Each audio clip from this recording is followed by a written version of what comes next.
Assalamualaikum warahmatullahi wabarakatuh. Perkenalkan, nama saya Ayu Lestari dengan NIM C023053. Saya dari kelas F Perpajakan. Baiklah, di sini saya akan mempresentasikan PowerPoint yang berjudul Konsep Dasar Akuntansi Pajak.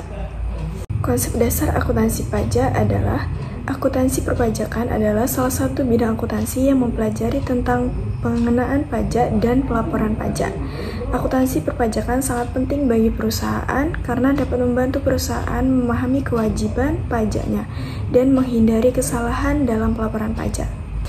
Kemudian, tujuan akuntansi pajak itu sendiri adalah yang pertama menghitung kewajiban pajak perusahaan, yang kedua membuat laporan pajak yang akurat dan lengkap, yang ketiga menghindari kesalahan dalam pelaporan pajak, dan yang terakhir membantu perusahaan memahami kewajiban pajaknya. Selanjutnya, karakteristik informasi dalam laporan keuangan. Yang pertama, relevan, yaitu informasi harus relevan dengan kebutuhan pengguna laporan keuangan. Yang kedua, andal, yaitu informasi harus andal dan dapat diandalkan. Yang ketiga, objektif, yaitu informasi harus objektif dan tidak memihak. Kemudian, yang keempat, dapat diukur. Informasi harus dapat diukur dan dinyatakan dalam satuan moneter. Kemudian yang terakhir, dapat dibandingkan, yaitu informasi harus dapat dibandingkan dengan informasi lainnya. Prinsip-prinsip akuntansi pajak. Yang pertama, prinsip kejujuran. Akuntansi pajak harus dilakukan dengan jujur dan transparan. Yang kedua, prinsip keadilan. Akuntansi pajak harus dilakukan dengan adil dan tidak memihak. Yang ketiga, prinsip kepatuhan, yaitu akuntansi pajak harus dilakukan sesuai dengan peraturan dan undang-undang yang berlaku.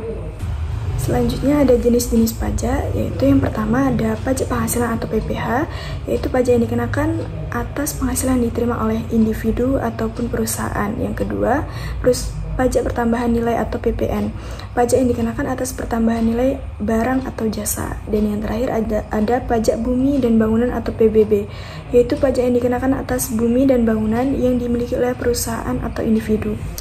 Cara untuk membuat laporan pajak yang akurat dan lengkap.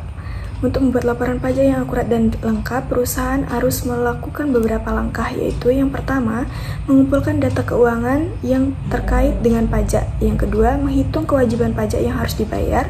Yang ketiga, membuat laporan pajak yang akurat dan lengkap. Dan yang terakhir, mengajukan laporan pajak kepada otoritas pajak.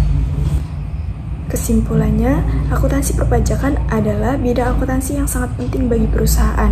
Dengan memahami konsep dasar akuntansi perpajakan, karakteristik informasi dalam laporan keuangan, jenis-jenis pajak, dan cara membuat laporan pajak yang akurat dan lengkap, perusahaan dapat menghitung kewajiban pajaknya dengan akurat dan membuat laporan pajak yang lengkap. Sekian presentasi dari saya. Apabila terdapat banyak kesalahan, saya mohon maaf yang sebesar-besarnya. Saya akhiri. Wassalamualaikum warahmatullahi wabarakatuh.